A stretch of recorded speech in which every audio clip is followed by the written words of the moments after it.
Welcome to Dhana Tamil cooking. இன்னைக்கு நம்ம channel என்ன பார்க்க போறோம்னா சுத்து முறுக்கு தான் பார்க்க போறோம். சுத்து முறுக்குனா கையால் சுற்றுவோம்னா அந்த முறுக்கு வாங்க பார்க்கலாம்.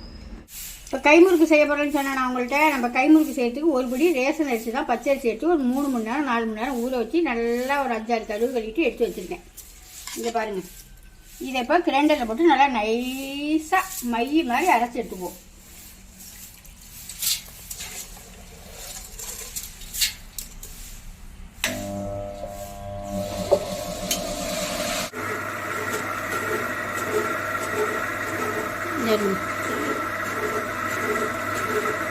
இந்த மாதிரி நல்லா நைஸாக அரைச்சி எடுத்துக்கோங்க. இப்போ நம்ம அள்ளிடுவோம். இப்போ வந்து நான் ஒரு படி பச்சரிசிக்கு ஒரு 100 கிராம் இட்லி அரிசி எடுத்துருக்கேன். அதை இப்போ நம்ம பொரிச்சு எடுத்துக்கலாம். பொரிச்சு எடுத்து அதை நல்லா ஆற விட்டு நல்லா நைஸாக பொடி பண்ணி எடுத்துக்கணும். நான் பொடி பண்ணிட்டு காமிக்கிறேன் உங்களுக்கு. இப்போ நல்லா பொரிச்சு எடுத்துட்டேன். இது நல்லா ஆற விட்டு இப்போ நான் இடிச்சு எடுத்து வந்துடுறேன். மிக்சி சாரில் மாற்றி நல்லா நைஸாக நான் இடிச்சுக்கிட்டு வந்து காமிக்கிறேன் உங்களுக்கு. நைஸாக இந்த மாதிரி நல்லா நைஸாக மாசலடையை போட்டு சளிச்சு எடுத்துக்கோங்க. இப்போ நான் சளிச்சு எடுத்துட்டேன். இப்போ மாவு பிணைஞ்சிடலாம். இப்போ வந்து நம்ம மாவு ரெடி பண்ணிவிடுவோமா? இங்கே பாருங்க, மாவு அரைச்சிட்டு வந்து வச்சுட்டேன். இப்போ வந்து இதுக்கு வந்து என்னென்ன சேர்க்கணும்னா இந்த அளவுக்கு சுண்ணாம்பு சேர்க்கணும். சுண்ணாம்பு வந்து ஒரு தண்ணியில் போட்டு கரைச்சி கொஞ்சமாக தண்ணி எடுத்து அதில் போட்டு கரைச்சி மண் இருக்கும், அதனால் வடிகட்டி சேர்த்துக்குவோம்.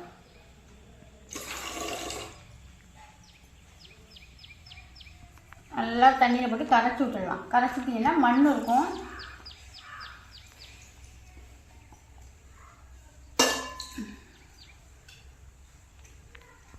கரைச்சி செத்த நேரம் வச்சுட்டிங்கன்னா அந்த மண்ணெல்லாம் உங்களுக்கு அடியில் தங்கிடும். மேலால நம்ம இழுத்து ஊற்றிக்கலாம். அது அப்படியே ஒரு பக்கம் இருக்கட்டும். இப்போ வந்து இதுக்கு தேவையான உப்பு போட்டுக்கலாம்.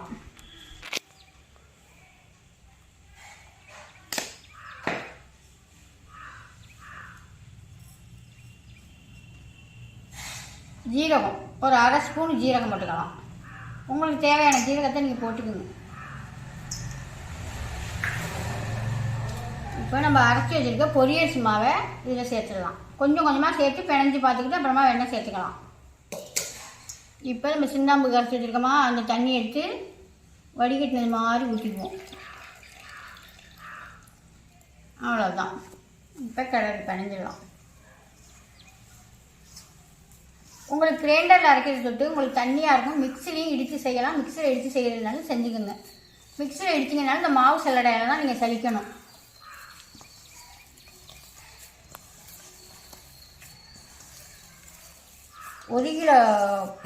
ஒரு படி பச்சை அரிசிக்கு 100 கிராம் அரிசி எடுத்து பொரிச்சிட்டு அதை போடுங்க, கரெக்டாக இருக்கும்.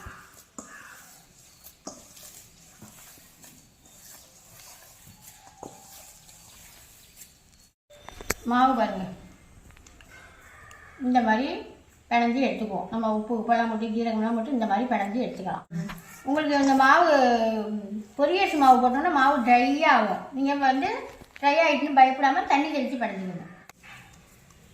இப்போ நம்ம புளிஞ்சிடலாம். எனக்கு ஓரளவுக்கு தாங்க வரும். எங்கள் பாப்பா தான், எங்கள் மருமக தான் புளியும். அது புளியும் எனக்கு காமிக்கணும். அதுதான் சூப்பராக புளியும். இந்த மாதிரி ஒரு டப்பா மூடி இல்லை ஒரு சில்வர் டப்பா மூடி ஏதோ ஒரு மூடி எடுத்துங்க. சின்ன மூடியாக எடுத்துக்கோங்க.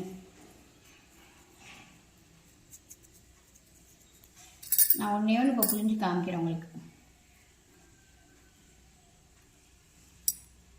ஈஸியாக புளியலாங்க, ஒன்றும் கஷ்டம்லாம் கிடையாது. இது ஈஸியாக புளிஞ்சு நம்ம பிள்ளைங்களுக்கு நல்லா ஹெல்த்தியாக நம்ம கொடுக்கலாம். அடுத்து ஸ்கூலுக்கெல்லாம் ஒன்று வச்சு கொடுத்து போக சொல்லலாம். நான் முன்னாடியே இந்த வீடியோ போட்டிருக்கேன் உங்களுக்கு. இப்போ எங்கள் வீட்டு பிள்ளைங்க கேட்குறாங்க, இது நல்லா டேஸ்ட்டாக ருசியாக இருக்குமா, அதனால் எங்கள் வீட்டுக்கு சுட்டு கொடுங்கன்னு ரொம்ப நாளாக கேட்டுக்கிட்டு இருந்தாங்க. நேரமே இருக்க மாட்டேங்குது. அதனால் நான் இன்னைக்கு கொஞ்சமாக செஞ்சு காப்போம்னு. அவ்வளோதான். இந்த மாதிரி எல்லாத்தையும் நம்ம புளிஞ்சு எடுத்துக்கிட்டு சுற்றி எடுத்துக்கிட்டு உங்களுக்கு காமிக்கிறேன். கடன்னு சுற்றிடலாம். ஒன்றும் கஷ்டமான வேலையே இல்லை. செலவும் ரொம்ப கிடையாது.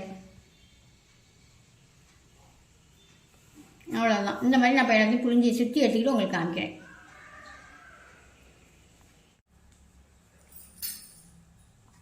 என்ன நமக்கு ஆக்கிடலாம். இதை இப்படி எடுத்து வச்சு நல்ல கையை அப்படியே இங்கே சுற்றிக்கிட்டே வரணும். அவ்வளோதான். இப்படி இந்த மாவை ஒன்றே உருட்டி விடணும். வேறு ஒன்றும் இல்லை. அந்த சுற்றி பாருங்க. மாவு ஒன்றே இப்படியே விட்டுட்டிங்கன்னா ஈஸியாக இருக்கும். அவ்வளோதான். வேறு ஒன்றும் அதில் பெரிய கஷ்டமான வேலையே இல்லை. 2 நடம் சுற்றி பார்த்தீங்கன்னா 3ஆவது நடம் வந்துடும். அது நல்லா சாப்பிட்றதுக்கு நல்லா பொறன்னு சூப்பராக இருக்குங்க. இது அதுக்கு முன்னாடியெல்லாம் நிறையா செய்வாங்க. பிரியையும் ஒரே மாதிரி விடணும். மொத்தமும் சின்னதும் சின்னதுமாக விட்டோம்னா வேறு ஒரு பெருசாக இருக்கிறது வேகாது, சின்னதாக இருக்கிறது சீக்கிரம் வந்துடும். அதனால பிரியை ஒரு மாதிரி விடணும். நம்ம என்ன வீட்டுக்கு தானே செய்கிறோம், அதனால நம்ம ஒரு 2 நடம் செஞ்சு பார்த்தீங்கன்னா ஈஸியாக வந்துடும்.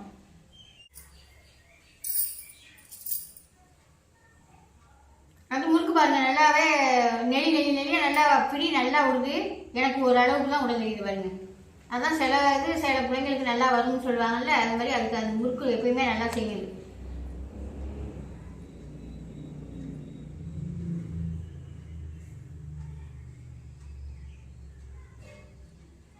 எங்கள் அம்மா செய்யும் சூப்பராக. எங்கள் அம்மா செய்வாங்க. அவங்க தான் வீடியோ போட்டிருப்பாங்க முன்னாடியே. உங்களுக்கு நானும் முன்னாடியே போட்டேன் வீடியோ. இருந்தாலும் பிள்ளைங்க கேட்டாங்க, சரி செஞ்சுட்டு உங்களுக்கும் காமிச்சது மாதிரி இருக்க வேண்டும்.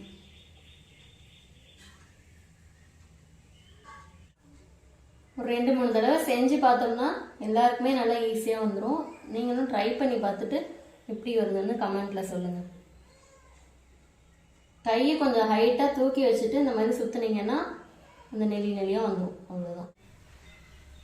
சூப்பராக இருக்கும். சாப்பிட்றதுக்கு அவ்வளோ ஒரு வாசமாக, அந்த பொரியரிசி போடுறோமா அவ்வளோ ஒரு வாசமாக அப்படி இருக்கும். அது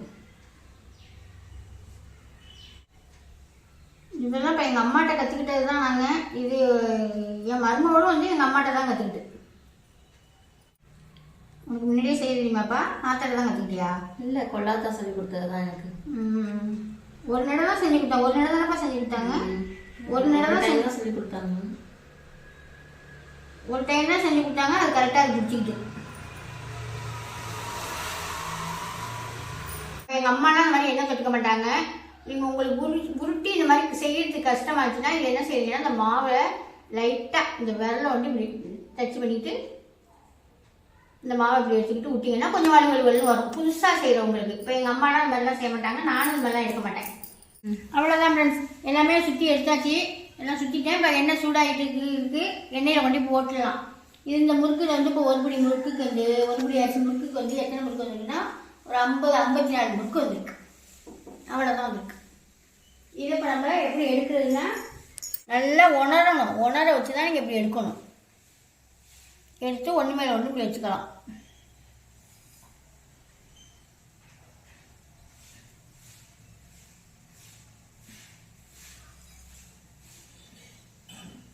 இப்போ இதை உடனே நம்ம எண்ணெயில் போட்டுடலாம். இந்த மாதிரி நீங்கள் 4-5 அடுக்கிக்கிட்டு எடுத்துகிட்டு போய் எண்ணெயில் போட்டுடலாம். துணியை நல்லா இப்படி இழுத்து பிடிச்சிக்கோங்க. அவ்வளோதான். இப்போ எண்ணெயில் கொண்டு போட்டுடலாம். எண்ணெய் சூடாகிட்டு இப்போ எண்ணெயில் நம்ம போட்டுடலாம். அவ்வளோதான். அது கொஞ்சம் வெந்ததுக்கு பிறகு ஒரு 1/2 வேக்காடு வந்ததுக்கு பிறகு நம்ம தனித்தனியாக எடுத்து விட்டுக்கலாம். நம்ம எண்ணெயில் போட்டதுமே இந்த மாதிரி ஒரு கம்பி வச்சுக்கிங்க. வச்சுக்கிட்டு இது ஒன்று ஒன்றா கழிச்சு விட்டுருங்க. அவ்வளோதான். இந்த மாதிரி ஒன்று ஒன்றா மெதுவாக உடச்சி விட்டுறாம நம்ம ஒன்று ஒன்றா கழட்டி விட்டுக்க வேண்டியதான். இது நல்லா வெந்து நல்லா அடங்கினதுக்கு பிற்பாடு இந்த சொரசொரப்பெல்லாம் அடங்கினதுக்கு பிற்பாடு நம்ம எடுத்துக்கணும். இப்போ சுத்தமாக அந்த சொரசொரப்பெல்லாம் அடங்கிட்டா இந்த மாதிரி பக்கத்தில் நம்ம எடுத்துக்கலாம். இந்த மாதிரி ஒரு கம்பி வச்சுட்டு போட்டு எடுத்துக்கணும். வரிசையாக எண்ணெய் நிறையா ஊற்றிங்கன்னா ஒரு 7-8 முறுக்கு போடலாம். நான் இப்போ எண்ணெய் கம்மியாக தான் ஊற்றி போடுறேன். அதனால் 5-5 முறுக்காக போட்டு நான் எடுத்துக்கிட்டேன். எப்படி இருக்கு பாருங்க. நல்ல ஒரு வாசமாக நம்ம தீபாவளி முறுக்கு மாதிரி கூட இருக்காது. இது நல்ல வாசமாக இதெல்லாம் பொரிய சிலம்பரமா நல்ல வாசமாக நல்லா இருக்கும். அப்போ எல்லாமே போட்டு எடுத்துட்டேன். நான் கொஞ்சோண்டு இருக்கு அதை போட்டு எடுத்துட்டு காமிக்கிறேன். இந்தாங்க முறுக்கு செஞ்சேன். செஞ்சு பாருங்க. உங்களை காணுங்கன்னு கேட்டுக்கிட்டே இருக்காங்க. நீங்க ஊருக்கு போயிட்டீங்கன்னு நான் சொன்னேன். அவங்க கேட்டுக்கிட்டே இருக்காங்க. சொல்லுங்க நீங்களே. ஆமா, ஊருக்கு போயிட்டேன். ஊருக்கு போன இடத்துல இந்த தண்ணி ஒத்துக்கல. 1 மாசம் அங்க தங்கிட்டேன். பேசவும் முடியல. இருமலும் சளி தாங்க முடியல. கொஞ்சம் நல்லா ஆகட்டும், சளி கொஞ்சம் குறையட்டும். பாய். இங்கே பாருங்க, சூப்பராகவே நம்ம கை முறுக்கு சுற்றி எடுத்தாச்சு. நான் கொஞ்சம் தான் சுற்றினேன், எங்கள் பாப்பா எங்கள் மருமக தான் நிறையா சுற்றிருந்துச்சு. அதுக்கு தான் நல்லா சுற்ற தெரியுது. எனக்கு ஓரளவுக்கு தான் வருது. நீங்கள் ட்ரை பண்ணிங்கன்னா வரும். இப்போ நம்ம ஒரு வாட்டி 2 வாட்டி தானே செய்கிறோம். அதுவே சுத்தையில் நீங்கள் சுத்த மாட்டீங்களா? சின்ன பிள்ளை தானே, அது செய்யுது. நீங்களும் செய்யலாம். ஈஸியாக தான் இருக்குது. செஞ்சு பாருங்கள். பாருங்க, நான் இப்போ நான் உடச்சி காமிக்கிறேன் பாருங்க. செஞ்சு பார்த்துட்டு எப்படி இருந்துச்சு என்னன்னு கமெண்ட்டில் சொல்லுங்கள். நல்லா வாசமாக சூப்பராக இருக்கும் முறுக்கு. பிள்ளைங்களுக்கெல்லாம் நம்ம பயப்படாமல் எடுத்து 2 டப்பாவில் வச்சு ஸ்கூலுக்கெல்லாம் கொடுத்து விடலாம். செஞ்சு பார்த்துட்டு கமெண்ட்டில் சொல்லுங்கள். பாய்.